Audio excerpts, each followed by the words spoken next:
Entonces vamos a ir un poquito a lo que es el paradigma bajo el que estamos en la actualidad, digamos, que se diferencia bastante de este paradigma de la situación irregular, pero como yo les decía antes, ¿en qué momento empieza a funcionar, no, a instalarse en nuestro país, en nuestra sociedad, con más fuerza y con más vigor? Es a partir de la sanción de la ley 26.061, que es la ley de protección integral de los derechos de niños, niñas y adolescentes. Fíjense que esta ley se sanciona en el año 2005. Por lo tanto, la ley Luis Agote, la que vimos recién, la 10.903, sigue funcionando, sigue en vigencia hasta el año 2005, que se sanciona la ley 26.061. Por lo tanto, por más que teníamos una convención con jerarquía constitucional, la ley Luis Agote siguió en vigencia. La Convención Internacional de los Derechos del Niño lo que dice es que nuestras normativas se tienen que adecuar a lo que esta convención manifiesta. Pero en nuestro país costó bastante. Fíjense que la convención toma jerarquía constitucional en el año 1994 y la ley de protección integral de los derechos del niño tiene más de 10 años después, o sea, desde el 2005, del 94 al 2005 hay 11 años. En ese interín se ve que hubo mucha puja de intereses y costó bastante como sancionar una ley de protección de la niñez. Bueno, la ley también, la 26.061, implica un compromiso de adecuación tanto institucional como jurídica. Y cuando hablamos de adecuación institucional, estamos implicando también a lo que es la escuela. Por lo tanto, la escuela tiene que considerar a los niños, niñas y adolescentes como sujetos de derechos, ¿sí? Entonces, también para la escuela, como institución, empieza a haber un cambio con respecto al otro, con respecto a los alumnos, a los estudiantes. Y se crea la Secretaría Nacional de Niñez, Adolescencia y Familia, que es la que nuclea lo que es los consejos provinciales de Niñez, Adolescencia y Familia, que se llaman COPNAF, que seguramente lo conozcan. Acá en Gualeguaychú hay una delegación, ¿sí? Cuando hablamos de una ruptura radical del enfoque jurídico es porque al niño se lo empieza a considerar sujeto de derechos, que bajo el paradigma anterior se lo consideraba objeto de protección y objeto de tutela. Esa es la diferencia más radical. Una de las cosas que yo quiero aclarar es que nosotros hablamos acá de una ruptura, de un corte entre un paradigma y el otro a partir de la Convención Internacional de los Derechos del Niño. Pero las rupturas, ¿sí?, no son tan radicales, como acá dice ruptura radical. Sí, en la teoría, pero en la práctica yo llamo siempre una transición entre un paradigma y el otro, y todavía podemos pensar que ambos están vigentes en nuestra sociedad y en nuestras instituciones y en nuestra justicia, ¿sí? Todavía sigue habiendo funcionarios del Estado, nosotros como docentes somos funcionarios del Estado también, funcionarios del Estado que siguen teniendo una concepción y una mirada de la niñez bajo el paradigma anterior. Por lo tanto, yo digo, por supuesto que está mucho más vigente y se impone mucho más el paradigma actual, pero todavía hay vestigios del paradigma anterior. Y eso es lo que tenemos que empezar a trabajar, a abordar.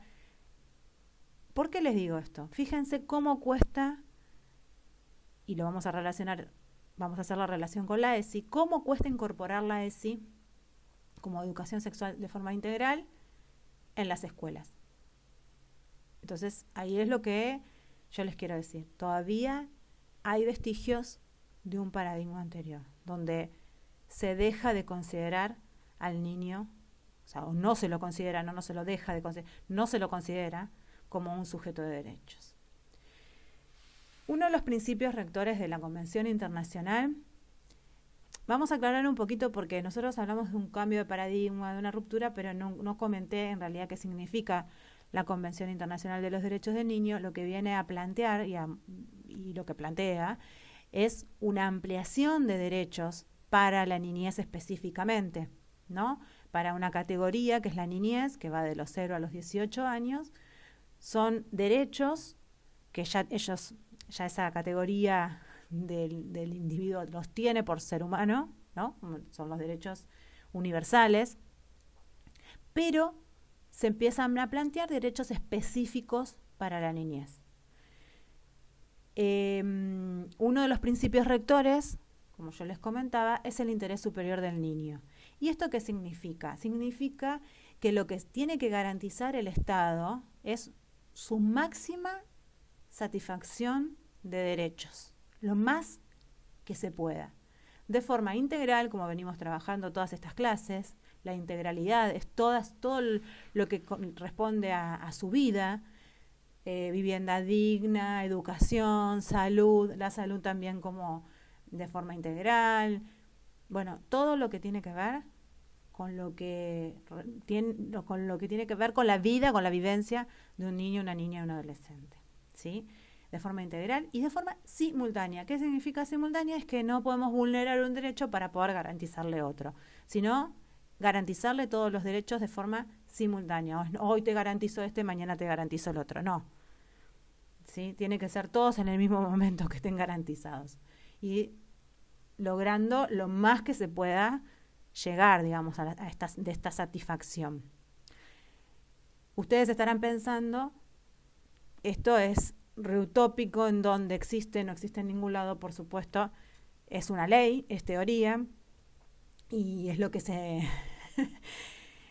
intenta que sea alguna vez, pero bueno, como siempre, esto, yo siempre digo, es teoría, y que está muy buena, pero que a veces es muy difícil de poder aplicarla. Lamentablemente. Y ustedes deben pensar, esta está loca. Sí, un poco. Bueno, volviendo a la seriedad. Otro de los principios rectores es la participación directa que tienen que tener los niños, niñas y adolescentes en todo lo que concierne a su vida. El derecho a ser escuchados, ¿sí?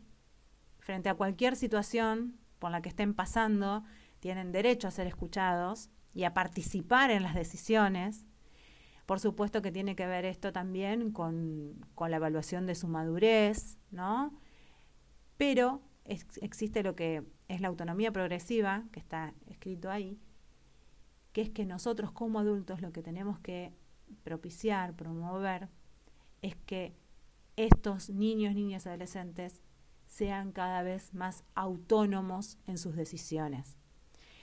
Y eso se va trabajando, por supuesto que según su estado madurativo, según su edad, pero la idea es poder darles ese lugar para poder decidir sobre su propia vida. Este concepto de autonomía progresiva ya estaba planteado, ¿sí? Se plantea a partir del paradigma de la protección integral de los derechos, pero se pone como concepto, digamos, con el cambio del Código Civil del 2015. Por ejemplo, les voy a dar un pequeño ejemplo para que ustedes entiendan más o menos qué significa el concepto de autonomía progresiva. Relacionado con la ESI, por ejemplo, ¿no? Un adolescente que va a un centro de salud y que tiene 13 años puede ir a realizar una consulta médica con cualquier médico, solo o sola. No necesita ir con un adulto responsable ni nadie que autorice que pueda realizar esa consulta. Mismo pasa con los métodos anticonceptivos. Un o una adolescente puede elegir, a partir de los 13 años, el método anticonceptivo que quiera y que decida. Y no necesita autorización, a no ser que corra riesgo, digamos, su vida, que ponga en riesgo un riesgo físico, que exista un riesgo físico con la elección que realice, por ejemplo, una ligadura tubárica, puede poner en riesgo porque es una operación, es quirúrgico, entonces esa sí es a partir de los 18 años por ley, ese método anticonceptivo. Pero los otros métodos anticonceptivos que no son invasivos y que no ponen en riesgo su vida ni su físico, puede decidir sin autorización de un adulto, puede utilizarlo, ¿sí? Puede decidir qué método anticonceptivo quiere. Esto es un pequeño ejemplo. Y lo que se saca, digamos, a partir del cambio en el Código Civil del 2015, la figura de patria potestad no existe más, ¿sí? Patria potestad es lo que se creía que era los padres dueños de sus hijos, o sea, los padres autorizan, deciden todo por sus hijos. Bueno, ya no está más esa figura de la patria potestad, sino que ahora hay una figura de responsabilidad parental. Y esa figura de responsabilidad parental significa que uno como padre, como adulto, puede acompañar y puede aconsejar, sugerir, pero la decisión de sus prácticas y de su vida están en el niño, niña o adolescente. Por supuesto, volvemos a esto de según la edad que tengan y según su madurez, ¿no? Por supuesto que son todos casos que se van evaluando, ¿no? Pero con respecto a lo que yo les decía recién, de su salud y de un método anticonceptivo, eso es así por ley. Bueno, volvamos un poquito, porque a mí me encanta y yo me voy por las ramas. Hablamos de un cambio del asistencialismo a políticas de garantías, ¿sí? El asistencialismo es lo que se abordaba a partir del paradigma del sistema irregular. ¿Por qué? Porque se asistía o se creía que se estaba haciendo asistencialismo con aquellos menores o jóvenes que estaban en un estado de vulnerabilidad o de irregularidad o de carencia moral, material o que tenían alguna necesidad, según según lo que disponía el Estado en ese sentido. Y ahora se pasa a una política de garantía, donde si la infancia está en riesgo es porque hay una inexistencia o una omisión de políticas sociales básicas, ¿sí? Que es el Estado el que está en falta en este caso.